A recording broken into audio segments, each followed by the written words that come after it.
Alright guys, so we have an issue on the pan where I have the carburetor tuned and everything seems to be good, but I'm not charging. So what I've done is I've pulled the generator off the pan motor. We're going to check this first, and then if this is good, then we're going to check the regulator rectifier and see if that needs a little bit of work too. So, I bought a power supply. I don't have any spare batteries for this, but I bought a power supply back in December to do the nickel plating on the bike. I haven't done the nickel plating yet, but I still have this bad boy. Holy shit, it's so fucking hot in here. Yeah, this way might be better. On these guys, I have arm and field. Going to be engraved where this is F, and that's arm right there. This thing is fucking filthy.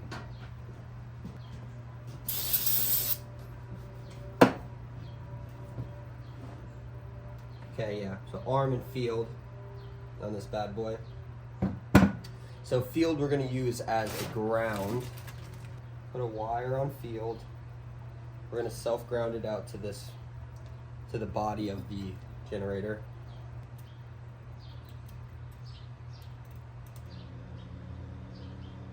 Alright, so we're spinning. Now I'm wondering with how slow it's turning on 12 volts if this is a 6 volt generator, which if it is, the way to detect that is, fucking Christ, the way to check that is to pull this guy back here. There's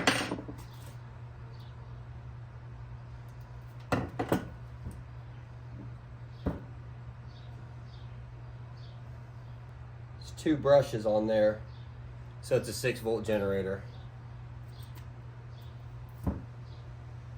Guess that answers that and why it doesn't want to charge.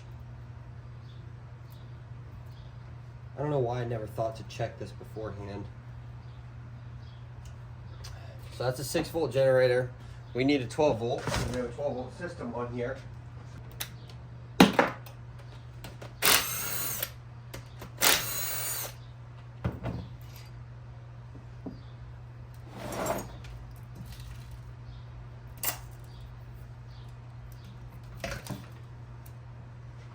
Now let's check what this guy is on here.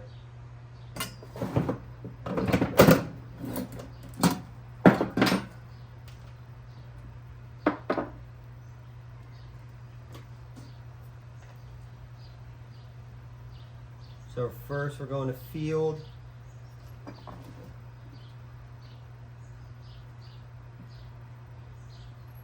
Negative. Going a lot faster. I'd almost think that this would be what we're looking for here. So this one works. Let me double check that real quick. This is a two brush one too. Never mind, guys. I was under the impression that 2 brushes in here meant that it was 6 volt, 4 brushes meant that it was 12 volt. This one says 65A 12 volt on it. So I'm thinking this one is correct. We're gonna put this on the bike. See how it does. Alright, so I've got the generator back in there. And then we need to polarize the generator. Should be taking it from a power terminal on the battery. For me, I'm just going to go off the regulator and tapping it onto the arm terminal of that.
All right, so yeah, I think I'm gonna swap this regular rectifier that I got at AutoZone out for this one, which should be a 12 volt one.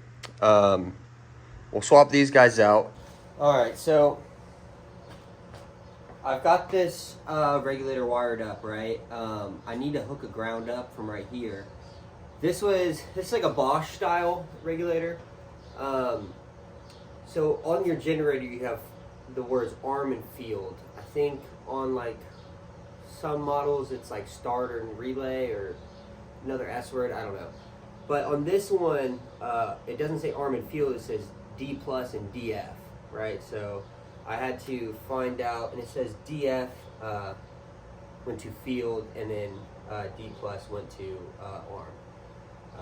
That's what I saw on forums of guys running these style regulators on their iron head projects. Now I gotta run a power wire or a ground wire because this is a self-grounding one. This guy right here was the one I picked up at AutoZone, which still might be a good regulator. Ooh, I'm not built for IPAs and shit.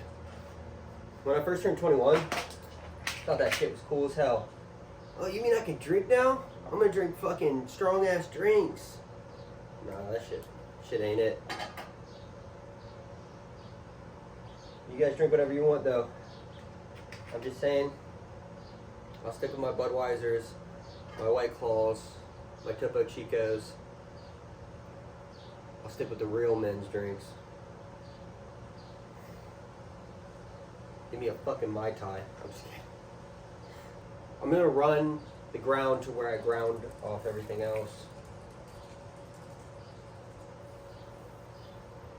Yeah, the best part about living in the hood is the fact that all these crackheads walk by when I have the garage door open, and they don't even bat an eye.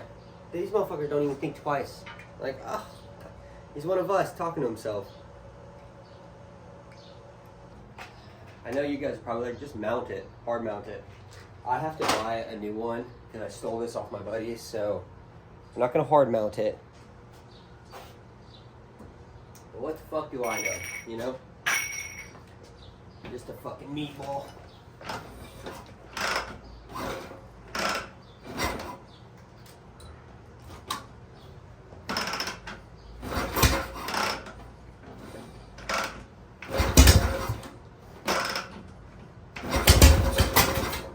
Oh, she wants it.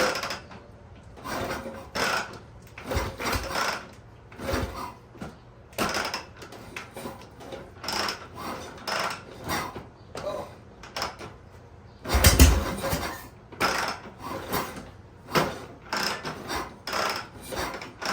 She do be kicking back.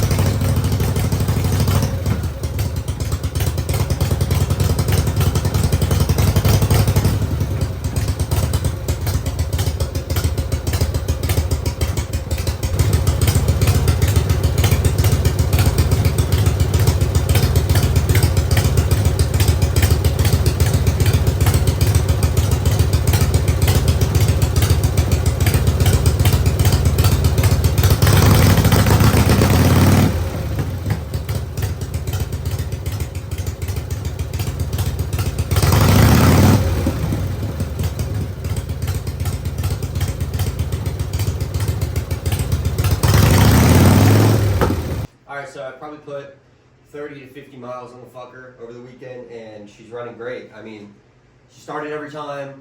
I didn't have any fucking major issues. I did have an intake leak, which is causing a little bit of sputtering. Figured that out. Really didn't have issue after that. I'm still trying to figure out what the starting procedure she likes is.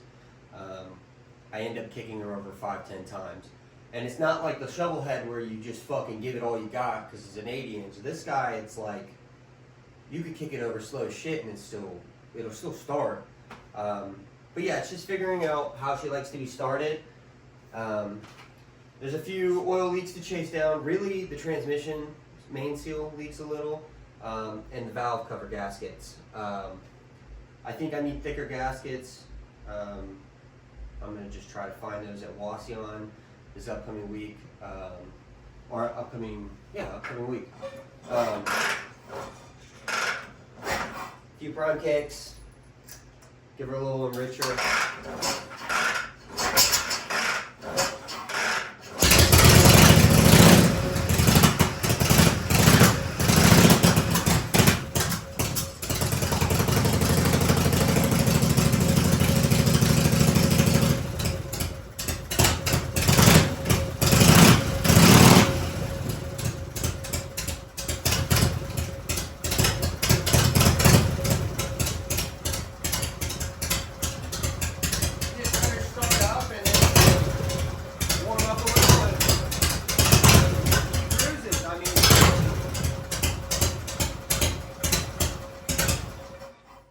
Yeah, you just let her warm up for a second and she cruises. I mean, I really didn't have any issues this weekend other than the intake leak. A little bit of, oil leaking, causing it to smoke. It was leaking onto, ooh, that's hot. It's leaking onto the exhaust from the valve covers. That was really it. I mean, she's starting, stopping, riding so like tight. The shovel head, when I first got her done, it was kind of like a little sketchy. This one, it just feels so much like tighter in there, and it just feels like it's in the pocket, if that makes any fucking sense, I will say, headlight looks so sick, not worth a fuck. Riding at night on this thing is going blind, and I always ride tinted glasses, whether they're blue, pink, orange. Can't really see dick. But yeah, I mean, a few more things to chase down. I think I'll probably start tearing her down next weekend, sandblast the frame, order a new gas tank, get the gas tank and fender. I have to finish the metal finishing on the fender, and then nickel plate both of those, paint the frame. Might just leave it like that and then start the raffle. My job at work is I work construction on like infrastructure jobs, so I have like 2 years of work and a few months where I'm like basically not doing much. So I might try to get this guy sold and start a new project around the time that this job ends, which is fully in the next month.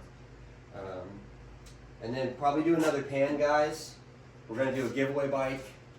I want to buy an FXR, so I'll have an FXR build, a panhead build, and then a giveaway bike build, which I think I want to do another tracker. I kind of like building them. I love choppers. I kind of feel like a trader getting a Dyna or FXR, but we're gonna still do it.